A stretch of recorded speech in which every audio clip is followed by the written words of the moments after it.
everybody, welcome back. Dr. Anjana here with Dr. Zeenit Sheik. I'm so happy to have you back here. So, Z, I'm going to be like show-offy now because this person's my friend, and this is a textbook she contributed to, an international textbook with Sebastian Cotofana and Dr. Yates Chao and Chytra Anand as well. I love Chytra. Yes, so how did this come about? I'm so proud of you, Z. That's like awesome. Congratulations. Thank you. Yeah, no, so I was I'm honored to be part of this book and this textbook, and adapting dermal fillers in clinical practice. Yes, so it's all about how you individualize your treatment according to the ethnicity or the skin type that you're treating, and it's really an interesting book, even for beginners.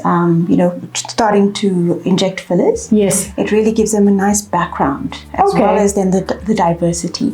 So so how I came about. How did this happen? A magical story? Yes. So I presented in Monaco, I think it was 2019. At the AMWC. Monaco. So I presented, and Dr. Yates was also on the panel. What was your presentation?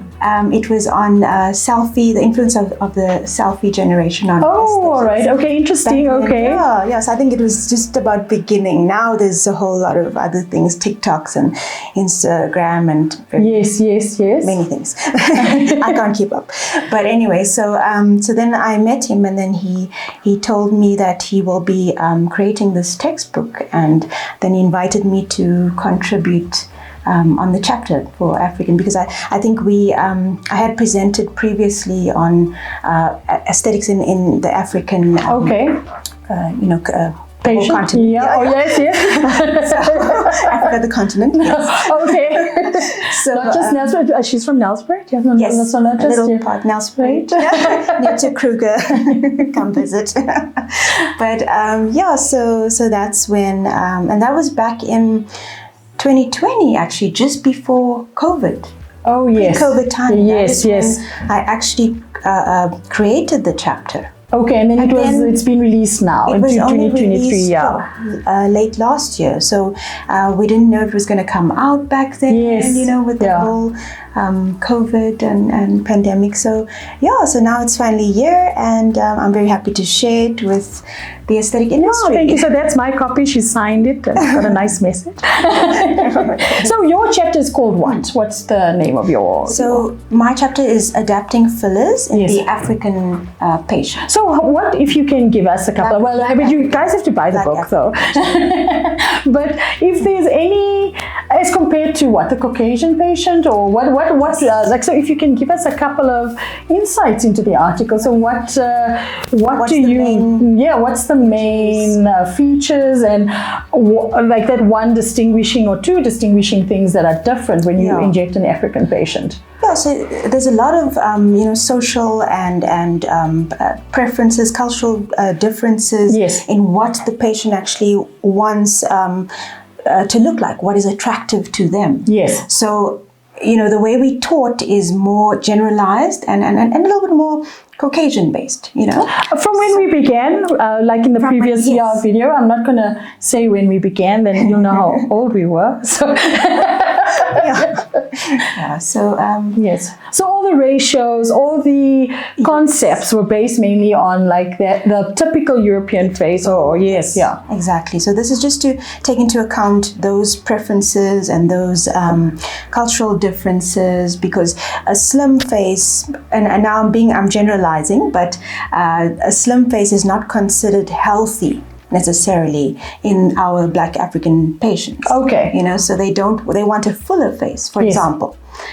So that has been the majority. And I did a survey prior to, and did a lot of research prior to creating this chapter. So it's generalization, but it's our the Black African patient. So that's one thing. Yes. Then another thing is the skin.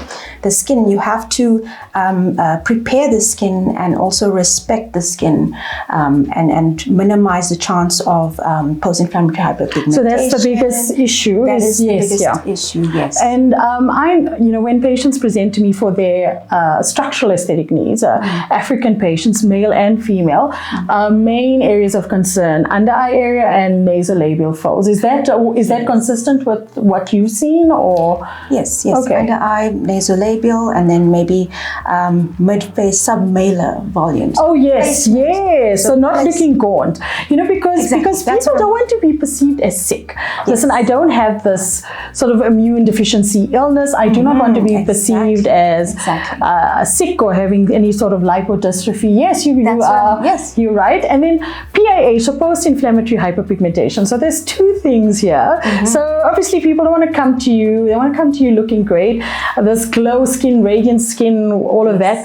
The other, like the flip side to that is obviously colorism, right? So I'm sure you've picked it up, not only in African patients of Indian and other Asian descent. So the desire to be lighter. So is that something that features?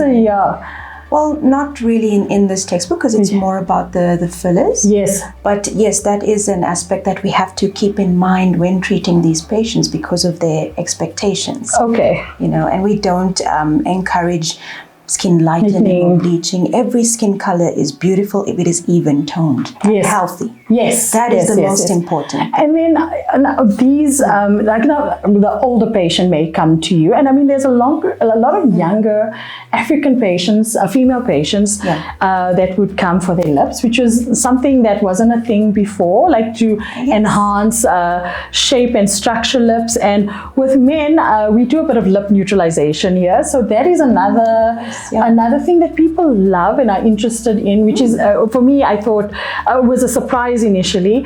Even toned lips, especially male patients, not always the female patients, but these concerns that were in the book and what you surveyed, do you think they are changing trends due to, like you mentioned, TikTok and social media? Like, is there now is there a different desire from African patients, or do you pretty much see that it's the same, or do they want now a different look, a certain different look? Yes, so there are different views, and like I said, this was a generalization type of thing. A majority of patients had those preferences. Yes. But there is now, following the trends, there's a lot of influence, Western influence, Asian influence. So our patients are always wanting something else. So yes, there is I want to say a bunch of patients that want to do that, and then there's others that stick to the traditional ways. So in Nelspruit, what is the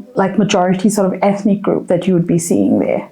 So definitely our Black African patients. Okay. That's the majority of what I treat. Yes. And we also have Mozambican patients, Swaziland, and a lot of the Swaziland patients are, there's the bleaching problem there. All right. Okay. It's much more easily available to them. Okay. So yes, I do see a big percentage of African patients Black African patients in our practice. And in certain, in certain ethnic groups or linguistic groups, like with patients that are Sotho, they have a more enhanced mid-face, more enhanced malar.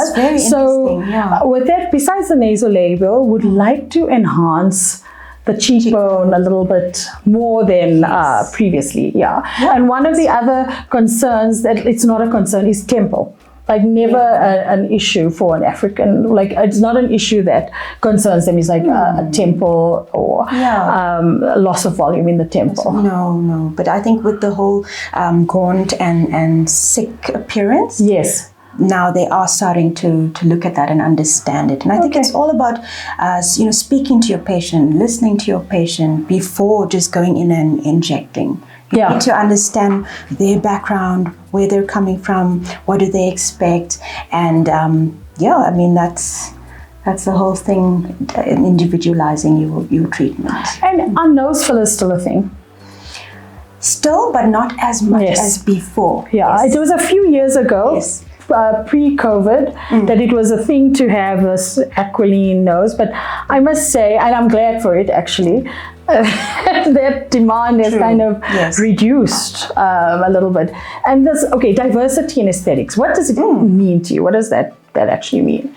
So yeah, I mean, that just means taking into account the like we said, background of the patient, preferences, ethnic, cultural, age, everything. Yes, everything. I think, and also the gender influence. Oh yes, what do you call gender fluidity? Yes, yes. I think that's all part of it. Yeah. And so not you're just keeping us on our toes. Yes, not making everyone clones. Yeah. That was the. Do you think now it's a buzzword now, diversity in aesthetics? Like it's all over. Do you think all of us really, as in practitioners, understand what that means? Or is it just now that it's popular that it's being like, hey, this is... I think so. I think, so you just speak frankly. What do you think? Do you think it's just like, hey, this is trendy, let's do a module on it or whatever? You know? I think people are seeing that it's trending now and they just sort of...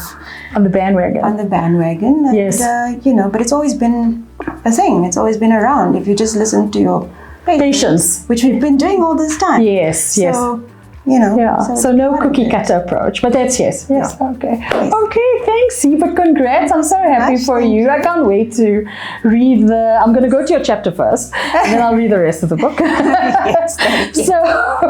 So guys, where can people get this? Where can other doctors find this? So at the moment it's on Amazon. Amazon.com, but it is a bit more difficult to get it in our country. But we are trying to look for better ways of importing it. So, but if there's a link on your Instagram, there is a link. Okay, yes. So it's under Dr Zeenit Sheik or the Aesthetic Doctors. Where is it? Aesthetic Doctors. It's there. And then Dr Z SA. That's my Instagram. But it's there. Awesome, Thank Z. you. Okay, but thanks, guys. If you have any questions about what we were speaking about here, any comments, we love to learn as well. Drop them down below. Like, share, and subscribe. Bye. Thank you.